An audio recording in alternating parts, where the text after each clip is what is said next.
Bonjour tout le monde, aujourd'hui on va parler des 6 meilleurs joueurs asiatiques de l'histoire. Donc attention, je vais uniquement mettre le dernier comme étant le meilleur joueur asiatique de l'histoire. Le reste est mis de manière aléatoire, parce que ce serait très compliqué de juger des carrières de joueurs que je ne connais pas aussi bien que les joueurs africains dont j'avais parlé déjà auparavant. Donc ne m'en voulez pas, ce n'est pas dans l'ordre, à part le dernier qui pour moi vraiment par contre est le meilleur joueur asiatique de l'histoire.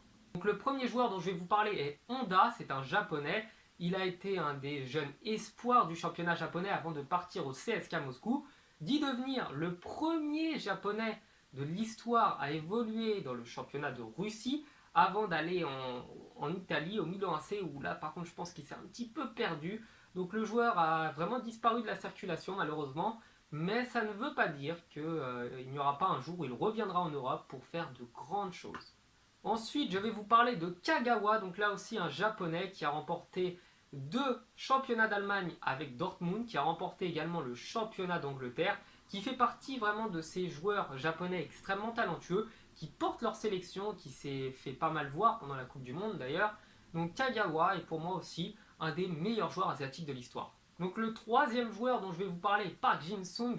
Donc là par contre je pense que vous le connaissez, c'est un Sud-Coréen qui évoluait en Angleterre à Manchester United. C'était un milieu, un très très grand joueur de Manchester qui a fait vraiment de belles choses pour cette équipe et pour son équipe nationale. Donc Park Jin-sung est là encore, pour moi, c'est normal puisqu'il est dans cette vidéo, un des meilleurs joueurs asiatiques de l'histoire. Et bon, il n'est pas un des meilleurs joueurs de Manchester United quand même, faut peut-être pas abuser. Mais je pense qu'il aurait pu parce qu'il avait vraiment un énorme potentiel. Donc le quatrième joueur dont je veux vous parler est Son. Il évolue à Tottenham. C'est un milieu offensif, un très grand joueur qui a marqué 110 buts en 300 et quelques matchs. Donc de bonnes performances. Il est là aussi un des meilleurs joueurs de son pays. Donc il est sud-coréen. Il a par ailleurs remporté les championnats d'Asie avec sa sélection nationale, ce qui lui a évité de faire l'armée, mais ça c'est pas le sujet. Donc il a un beau palmarès avec sa sélection nationale. On lui souhaite en tout cas d'avoir aussi un beau palmarès en carrière, mais il faut dire ce qui est, quand on évolue en Angleterre, c'est quand même assez compliqué de tout remporter comme le Paris Saint-Germain peut le faire en France. Donc le cinquième, le dernier dont je vais vous parler est Cha. Donc Cha, il a été reconnu comme un des meilleurs joueurs asiatiques du XXe siècle. Là par contre, je n'ai pas eu la chance de le voir jouer, donc je ne peux dire de lui que ce que j'en ai entendu, c'est totalement logique, c'est comme si vous demandiez à des jeunes enfants maintenant de parler de Zidane, c'est pas possible. Donc Cha est vraisemblablement le meilleur joueur asiatique selon certains, mais moi là je ne suis pas trop d'accord et je vais vous parler du coup du meilleur joueur qui, pour moi, vient d'Asie.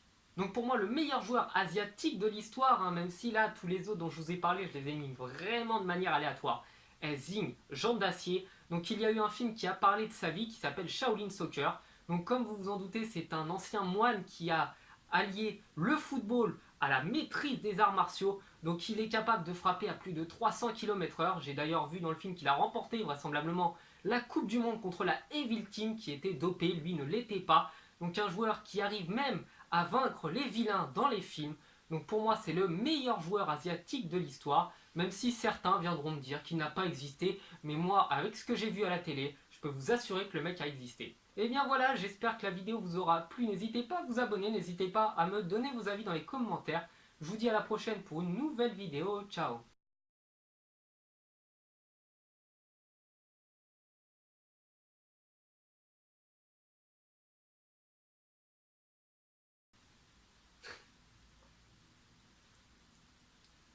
Donc,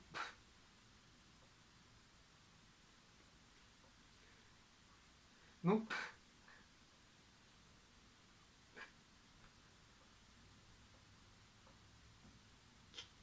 oh putain.